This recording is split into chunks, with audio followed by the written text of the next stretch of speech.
I'm 680 News Senior Business Editor Mike Eppel. Had the first look today at how the GTA real estate market kicked off 2019, and the January numbers were pretty good. The Toronto Real Estate Board reporting that sales overall rose by 3.3% month to month to just over 4,000 transactions, and the average price up by 1.7% to 748,000 and change.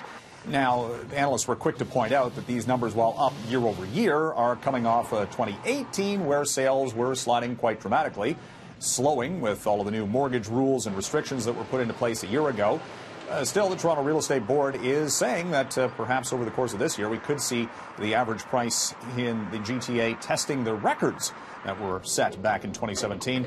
The head of the Toronto Real Estate Board also calling on the federal government to revisit some of the mortgage stress tests and whether or not those are still necessary.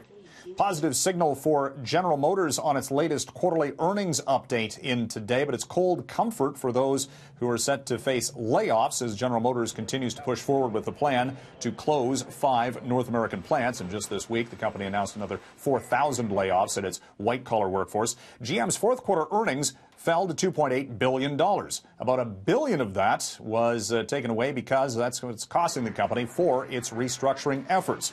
For the entire year, the automaker made $8 billion in profit. Its pickup truck line is doing so well right now with huge profit margins. General Motors will be adding 1,000 workers to its Flint, Michigan pickup truck assembly plant.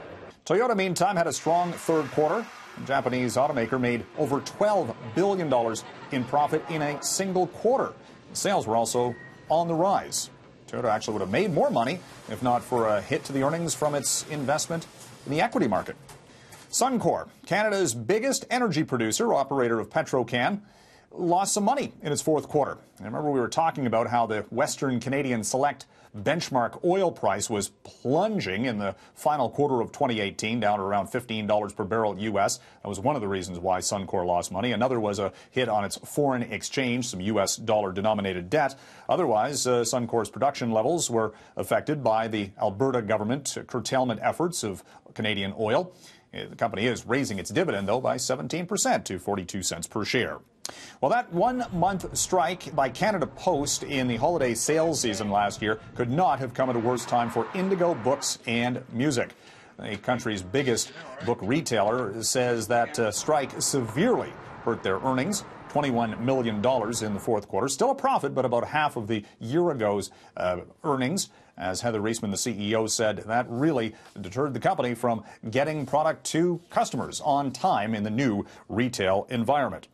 No deal. Canadian cannabis company Aphria of Leamington rejecting a hostile takeover bid from Green Growth Brands of Ohio. That $2.3 billion offer was put out just earlier this year, and it was immediately rejected, but officially so today by Aphria, which said that $2.3 billion severely undervalued its assets in the burgeoning cannabis space. Aphria's share price, though, today was down by more than 6%. And a magical deal for Cirque du Soleil. It's buying a company called Works Entertainment for about $40 million. Might not know that brand, but you might have heard about the Illusionists, a troupe of magicians. As Cirque looks to diversify its holdings, it already owns the Blue Man Group.